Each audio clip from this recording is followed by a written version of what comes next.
రెడ్లకు no, బీసీలకు yes. Andhra Pradesh assembly parliament ఎన్నికల్లో YCP అధినేత ఏపీ సీఎం జగన్ అనుసరిస్తున్న వ్యూహం ఇదేనా అంటే అవునని చెప్పాలి. గతంలో రెడ్డి నేతలకు కేరాఫ్గా కనిపించిన వైఎస్ఆర్ కాంగ్రెస్ పార్టీ ఇప్పుడు పూర్తిగా బలహీన వర్గాలకు వెన్నుదన్నుగా నిలిచే పార్టీలా మారిందనే వాదన బలంగా వినిపిస్తోంది. అందుకు తగినట్లుగానే నియోజకవర్గ ఇన్ఛార్జీల మార్పులు చేర్పుల వ్యవహారంలో పలువురు రెడ్డి సామాజిక వర్గానికి చెందిన నేతలు వైసీపీని వదిలి వెళ్లడానికి ప్రముఖంగా ప్రస్తావించవచ్చు. అయితే ఇంతకీ జగన్ అందుకున్న ఈ నినాదం ఎన్నికల్లో ఏ మేరకు ఫలించవచ్చన్నది ఇప్పుడు ఆసక్తి రేపుతోంది.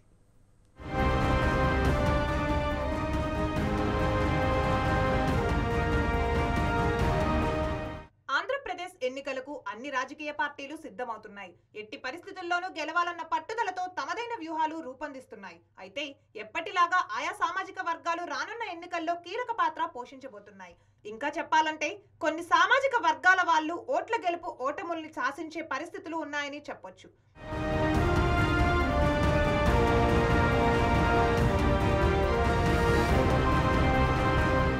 విపక్ష కూటమిగా ఉన్న టీడీపీ, జనసేన ప్రధానంగా కమ్మ, కాపు ఓటు బ్యాంకుపై ఎక్కువగా దృష్టి సారించాయి. ఇక అధికార వైసీపీకి రెడ్డి సామాజిక వర్గం ఓటు బ్యాంకు వెన్నుదన్నుగా ఉంటుందన్నది అందరూ చెప్పే మాట. అలాగే గత ఎన్నికల్లో సీఎం జగన్ అధికారంలోకి వచ్చేందుకు కీలకంగా సహాయపడిన వారిలో ఎస్సీ, ఎస్టీ, బీసీ మైనారిటీలు పెద్ద సంఖ్యలో ఉన్నారు. కానీ ఇప్పుడు జరుగుతున్న పరిణామాలు చూస్తే మాత్రం ఇందుకు భిన్నంగా కనిపిస్తున్నాయన్న వాదన వినిపిస్తోంది. మరింత క్లియర్ కట్ గా చెప్పాలంటే రెడ్లకు నో, బీసీలకు ఎస్ అన్నది జగన్ నినాదంగా కనిపిస్తోంది.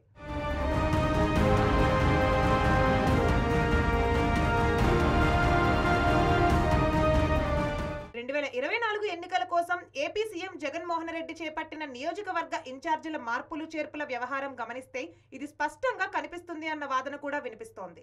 7 జాబితాలు విడుదల చేసిన వైసీపీ అధినేత మెజార్టీ స్థానాల్లో బీసీ, ఎస్టీ, ఎస్సీ మైనార్టీలకు పెద్దపీట వేశారన్నది ప్రత్యర్థులు సైతం తమ అంతర్గత సంభాషణల్లో ఒప్పుకునే విషయం. ఇక ఇది నచ్చకనే వైసీపీ నుంచి పలువురు రెడ్డి సామాజిక వర్గ నేతలు బయటకు వెళ్లిపోతున్నారంటేనే పరిస్థితి ఎలా ఉంది అర్థం చేసుకోవచ్చు. ఎక్కడి దాకో ఎందుకు, మొన్నటికి మొన్న పార్టీకి గుడ్ బై చెప్పిన వేమిరెడ్డి ప్రభాకర్ రెడ్డి తాజాగా మాగుంట శ్రీనివాసులు రెడ్డి ఈ కోవలకు చెందిన వారే. ఎంతో బాధాకరంతో కూడా తెలపటం ఏంటంటే, మీరు ఇన్ని సంవత్సరాలు, ఈ 5 సంవత్సరాలు కూడా అందరూ కూడా చాలా ఆప్యాయంగా ఆదరణతో కూడా మమ్మల్ని అందరినీ కూడా ఆదరించారు. ఉన్నప్పుడు కూడా ప్రకాశం జిల్లాలో మాగుంట కుటుంబాన్ని మరొకసారి కూడా ఆదరించేటట్టుగా కూడా ఆశీర్వదించమని ప్రకాశం జిల్లా వాసులందరూ కూడా కోరుకుంటూ ఈరోజు వైఎస్ఆర్ కాంగ్రెస్ పార్టీకి రాజీనామా చేయటం అనేది కూడా జరుగుతున్నది.